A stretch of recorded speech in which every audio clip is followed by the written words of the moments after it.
ரட்சிக்கப்பட்டவர்கள் கேன்சரில் மரித்திருக்கலாம். ரட்சிக்கப்பட்டவர்கள் பசியோடு இருக்கிற மிருகங்களுக்கு ஆகாரமாக்கப்பட்டு மரித்திருக்கலாம். மிஷனரிகள் எத்தனை பேர் படுகொலை செய்யப்பட்டார்கள், கம்பங்களிலே கட்டி வைத்து தீயிட்டு கொளுத்தப்பட்டார்கள். இவர்கள் எல்லாரையும் ஆண்டவர் உயிரோடு கூட எழுப்பி கொண்டு வருவார். நம்முடைய கண்களுக்கு முன்பாக 2 தலைமுறை தான் ஒருவேளை நமக்கு ஞாபகத்துக்கு இருக்கலாம். ஆனால் பல தலைமுறைகளுக்கு முன்பாக இதே மண்ணிலே வந்து சுவிசேஷத்துக்காக ரத்தம் சிந்தினவர்கள் உண்டு, விலைக்கரையும் கொடுத்தவர்கள் உண்டு, ஜீவனை விட்டவர்கள் உண்டு. அவர்கள் எல்லாம் நமக்கு தெரியாது. ஆனால் அன்றைக்கு அத்தனை பேரும் உயிரோடு கூட எழும்பி வருவார்கள். நமக்கு இந்த இயேசுவை கொடுப்பதற்காக அவர்கள் பட்ட தியாகம் கொஞ்சம் கொஞ்சம் அல்ல.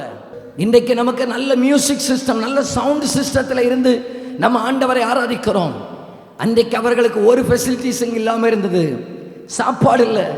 வேற நாட்டிலிருந்து இந்தியாவுக்கு வந்தார்கள், கன்னியாகுமரி மாவட்டத்துக்கு வந்தார்கள்.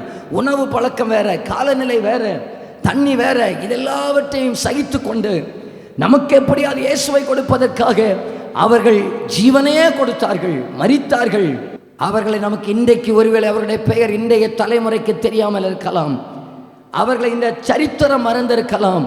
ஆனால் இயேசு மறக்க மாட்டார். அவர்களை உயிரோடு கூட எழுப்பி கொண்டு வந்து நிறுத்துவார்.